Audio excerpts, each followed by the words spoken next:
Os narradores vêm chegando, de todo canto vem feliz, vão fazendo a romaria das histórias desse país.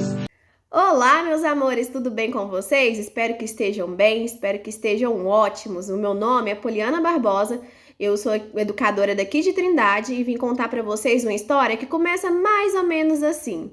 A água do mar é verde como um limão. A sorte quem dá é Deus, a sina se traz nas mãos. E falar em sina, essa história vai contar o trajeto de um homem que era tão azarado, mas tão azarado que a gente pode considerar como se fosse o homem mais azarado da face da Terra. Lógico que aconteceu há muito tempo atrás, mas se fosse hoje em dia, seria mais ou menos assim. Ele ia pagar uma conta e o aplicativo saía do ar. Ele ia pedir um Uber e o motorista cancelava quando estava quase chegando na corrida. Ele ia pegar um avião e dava o maior temporal, atraso de horas e horas. Mas naquela época, né, como não tinha tanta tecnologia, era mais ou menos assim. Tava fazendo sol, ele ia sair todo produzido na beleza, caiu o maior temporal. Ele tava com frio, ele saía pra rua e simplesmente o sol aparecia brilhando e reluzente. Ele ia sair para passar por uma calçada e simplesmente estava cheia de lama. Ele era tão azarado, mas tão azarado que tudo na vida dele dava errado. E ele sabia disso. E já cansado de tanto azar, ele simplesmente decidiu fazer alguma coisa para mudar essa situação. E ele lembrou que lá na vila onde ele morava tinha um ermitão. Ermitão são aquelas pessoas, né, que nós conhecemos hoje em dia como sábios e sabia de tudo. Então ele falou: aquele ermitão vai me dar a solução. E simplesmente seguiu da sua casa lá na vila onde morava para a vila um pouco mais distante para chegar na casa do ermitão. Chegando lá, ele fez a seguinte pergunta. Explicou toda a situação que eu já contei aqui para vocês, do azar dele, de tudo que ele fazia dava errado, tudo que ele tentava não estava bom, tudo que tentava acontecer dava ruim, se ele apaixonava na menina, a menina apaixonava por um outro rapaz, se ele queria que ninguém queria, alguém queria ela e ela queria o outro, era tudo desse jeito. Contou a história do mais rápido possível, o ermitão ficou com dó, mas falou para ele: meu filho, a sorte quem dá é Deus, mas para sua sorte. Aí, nesse momento, ele já sentiu um calor dentro do corpo, sabe? Aquele calor que a gente fala, nossa, agora a minha sorte tá mudando. O ermitão continuou. Eu sei onde Deus mora. E nisso, o semblante do homem azarado já estava totalmente contente. Ele falou o seguinte: sério, ermitão, onde que acontece isso? Me conta. Ele falou: olha, você vai fazer essa sua pergunta de como acabar com esse seu azar todo que você tá falando para ele mesmo, para Deus. E você vai subir aquela montanha, que era a montanha mais alta, gente, do mundo, sério, era muito alta. E lá no pico da montanha tem a casa iluminada. Quando você chegar lá, você faz essa pergunta para Deus e ele vai te dar a sua resposta. O homem azarado sabia onde que era, sabia que a montanha era muito longe, era muito alta, era muito íngreme e sabia também que a casa ensolarada era a mais linda de todas. Mas ele não pensou duas vezes, foi na sua casa, juntou a mochilinha para cima das costas e simplesmente saiu em busca dessa casa ensolarada. Andou. Passou por todos os empecilhos que vocês pensarem. Era pedra, era pau, era pedra, era tudo que vocês pensarem no meio do caminho. Até que para chegar lá naquele monte, tinha que passar por uma floresta. A floresta, nessa altura do campeonato, já estava escura. E ele mesmo assim continuou, porque ele estava totalmente motivado a chegar naquela situação toda ali e resolver a sua vida. Quando ele foi passando pela floresta, caminhando por entre os galhos, entre os bichos noturnos e tudo mais, ele de repente percebeu que no meio do mato tinha um barulho. Ali ele já estava com muito medo, mas não tinha mais para onde correr e nem o que fazer. Ele ficou caladinho e só escutando. Quando de repente de novo ele escuta tipo uns passinhos andando e de novo. Quando ele olha pro lado, do meio do mato escuro e selvagem pula um tigre. Na hora ele já colocou a mão na cabeça e falou: ai meu Deus, agora eu vou morrer. Quando ele pensa que já estava lá no céu, não, estava vivo ainda, bem vivo, com tudo nas partes do lugar. E ele olhou pro tigre e pensou assim: seu tigre, não me come, eu tô muito desossudo, eu não sirvo nem pra refeição, eu sou o homem mais azarado do mundo. O tigre olhou pra ele e falou assim: você acha que eu vou te comer? Vai, mas não me come, pelo amor de Deus, seu tigre, eu sou muito azarado. Então, nisso, o tigre começou a falar a sua história, né, pra ele. Eu não estou com fome. E nisso, o homem começou a reparar no tigre, que ele tava meio patético, assim, né, caquético, na verdade. Todo murchinho, os ossos aparecendo, a face dele simplesmente toda pra dentro, já não tinha mais aquela estrutura de um tigre que dava medo. Mas como tava à noite, né, todo gato é pardo, ele sentiu que tava com medo e ficou aquela coisa toda, mas quando ele começou a reparar, viu que o tigre tava bem magrelo. E aí, ele pegou e falou: seu tigre, o que tá acontecendo que o senhor tá só o couro e o osso? E o tigre falou novamente: ai, eu não sei, eu não consigo comer. Eu tenho fome, aparecem os alimentos, mas eu simplesmente não consigo me alimentar. Aí o homem, né, que já tava amizade com o tigre nessa hora, viu que não ia comer ele mesmo, falou: seu tigre, eu tenho uma solução. Eu vou subir lá na casa iluminada e vou perguntar pra Deus. O tigre: você vai conversar com Deus? Vou, seu tigre. E aí, o senhor pode deixar, que eu vou perguntar pra ele também como que o senhor vai melhorar. E o tigre deixou ele seguir passagem. Nisso ele subiu, amanheceu, anoiteceu, escureceu, amanheceu, anoiteceu, escureceu. Quando pensa que não, que já tava muita noite, ele já tinha andado 3 dias, gente, era muito esse caminho. Ele pegou e encostou assim na árvore, né, e falou: nossa, agora eu vou dar uma descansada. Quando ele encosta, ele sentiu alguma coisa assim. E ele pensou: meu Deus, agora é outro tigre, é um animal noturno, alguma coisa assim que vai me comer, vai me devorar, agora eu vou mesmo. E ai. E aí, sabe, tipo, se retorcendo com muita dor. Ele: quem tá aí? Sou eu, a árvore.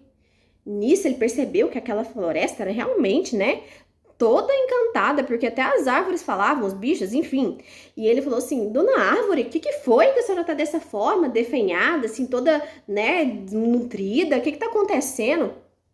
Ai, meu filho, é porque eu não consigo saber o que tá acontecendo. Eu sinto os meus galinhos todos fraquejados, o meu corpo treme e as minhas folhas não param de cair. As minhas flores não crescem. Eu não sei o que tá acontecendo.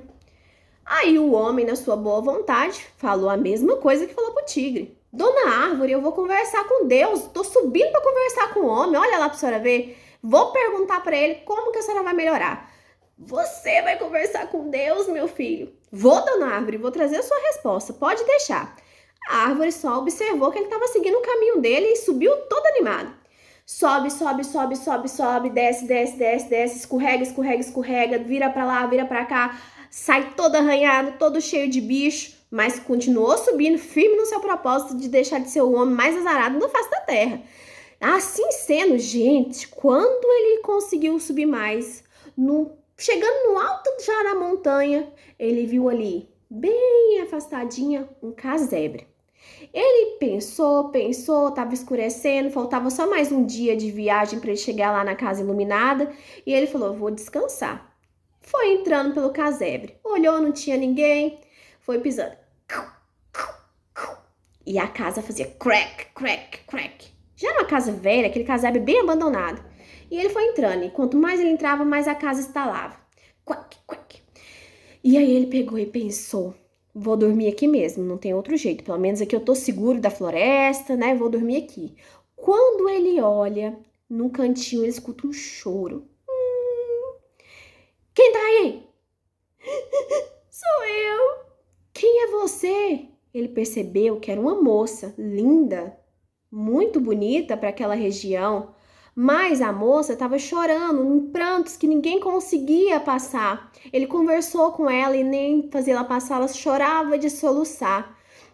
E ele tentou entender a situação, e ela chorando falava: é porque nesse casebre velho e abandonado, ninguém consegue me alcançar. Eu preciso de uma paixão, eu quero ter uma família, eu tô tão sozinha. E aí, com isso, o homem pegou e falou: Nossa, moça, mas era só essa questão? Pode deixar que eu vou resolver. Assim que o sol nascer, eu vou subir o restante da montanha, vou chegar na casa iluminada, vou conversar com Deus e vou perguntar pra ele como que vai fazer pra resolver a sua vida. E aí ela falou: Sério, você faria isso por mim? E já parou meio de chorar, né? Fez uma sopa pra ele, deu uma água, ele nem esperou amanhecer o dia, ó. Picou a mula, subiu a montanha. Chegando lá em cima, né? Finalmente, depois de todo esse trajeto, Deus estava lá. Diferente do que a gente pensou que Deus não ia estar, né? Porque ele era muito azarado. E aí ele perguntou e Deus explicou para ele. Conforme Deus explicou, ele já desceu ali o morro do nada, né? Que o morro agora virou uma montanha. Desceu do nada e foi atropelando, quase caindo, né? Morro abaixo ali, aquela montanha toda. Quando de repente ele chegou no casebre e lembrou: Nossa, moça, peraí, moça do céu, vem aqui que eu tenho que te contar. Ah, o que Deus falou? Olha, Deus falou assim que a minha sorte tá lá embaixo, mas a sua sorte é que você tem que achar um parceiro pra você, moça. Não perde tempo não, você é bonita, você é linda, você só precisa casar. Aí a moça pensou: Opa, eu tenho que achar um parceiro, você é um homem, por que você não fica aqui comigo? A gente arruma essa casa, né? A gente vai ter a nossa família. E conversou com ele, a esperança dela. Não, moça, Deus falou pra mim que a minha sorte tá lá embaixo. Então deixa eu continuar descendo aqui. A senhora se vira aí pra achar o seu parceiro, né? E aí nisso ele foi correndo, tropeçando. E aquela muvuca toda na cabeça dele. Quando a fé ele lembrou da árvore. Opa, árvore, gente, deixa eu voltar lá pra contar pra ela. Dona Árvore, vem aqui que eu vou te contar. O que foi, meu filho? Né? Aquela vozinha dela. O que foi? Dona Árvore, o Deus me falou o seguinte, que a senhora tá desse jeito porque simplesmente os piratas antigos enterraram um monte de ouro aí, tem um baú de tesouro, e aí ele falou assim que a senhora desenterrar, né, a senhora vai melhorar, e os frutos da senhora vão continuar a nascer, as flores vão florescer. Aí ela: tem um tesouro, meu filho. Tem, Dona Árvore, é só desenterrar. Por que você não desenterra? Pode levar tudo. Só pra me melhorar. Não, Dona Árvore. Deus falou pra mim que a minha sorte tá lá embaixo, então eu tô descendo, porque assim, né, eu não posso parar aqui. Como é que eu vou desenterrar isso aqui pra senhora? Ajuda a senhora, eu vou me comprometer. Tô indo embora, já te dei o recado. E desceu. Quando chegou lá no finalzinho já, né, da floresta, ele pegou e lembrou do tigre. O tigre lá, todo definhado, né? E ele: Seu tigre, vem aqui que eu lembrei que eu tenho que falar pro senhor, que Deus me contou. Lembrou ele que te falou? Ele falou assim pro senhor que o senhor tem que comer o homem mais azarado do mundo, né? Uma pessoa burra que não pensa. Aí ele falou assim: tenho que fazer o quê? Comprar uma pessoa, comer uma pessoa burra. Ai, como é que você descobriu? Como que você descobriu isso, né? O tigre lá com aquela voz dele, aquele jeitão dele. Uai, seu tigre, é porque eu tava com muita pressa, né? Mas aí, o que acontece? Eu fui e perguntei pra Deus sobre a sua situação, perguntei da árvore, aí perguntei da moça. Aí quando eu voltei, que eu tava com muita pressa, porque minha sorte tá lá embaixo. Aí eu fui descendo. Aí eu peguei, lembrei que eu tinha que falar com a moça da casa. Falei: Olha, moça da casa, você, pra poder ter sua sorte de volta, você tem que achar um parceiro pra você. Ela me chamou pra morar com ela, mas eu não quis morar com ela, porque como é que eu vou ficar morando com ela se minha sorte tá aqui embaixo? E aí eu falei pra ela que eu não podia, né? E deixei ela pra lá. E aí eu fui descendo pra contar pra árvore. É uma árvore? Tinha uma árvore na minha história também. Ela tava passando mal, aquela coisa assim, toda definhada, né? Torta assim. E eu peguei e falei pra ela: Dona Árvore, a senhora tá desse jeito porque Deus falou assim que lá na fundo da senhora tem um baú cheio de tesouro. É só desenterrar que a senhora vai ficar boa de novo. Sério, meu filho? Sério? E aí, sabe, seu tigre, o que aconteceu? Eu falei pra ela: Olha, tem que desenterrar, porque desenterrando a senhora vai ficar boa e tal, né? E aí ela queria que eu desenterrasse, mas como que eu ia desenterrar? Se eu desenterrasse isso, eu ia ter que ficar lá um tempão, sujar de terra, minha sorte tá aqui embaixo, eu tive que descer. E aí Deus falou pra você que eu tenho que comer o homem mais burro do mundo, mais sem sorte? Então se você deixou passar o amor da sua vida, um tesouro escondido, e desceu para encontrar comigo que tô com fome, era isso que eu tinha que fazer. Naquele momento, ele percebeu que além de sem sorte, ele também era o... Nunca mais escutamos falar daquele homem sem sorte. O tigre, ao contrário, dizem que tá bem saudável e por aí, vigiando a floresta, né? E sempre que pode, ele conta essa história para as pessoas que ele encontra quando ele não tá com fome. Enfim. É isso, gente, né? E espero que tenham gostado da história. Essa história é da Andy Rubinstein, chama O Homem Sem Sorte. E eu trouxe para vocês porque eu achei muito engraçada e eu gosto muito dela, tá? E beijinho, beijinho, tchau, tchau.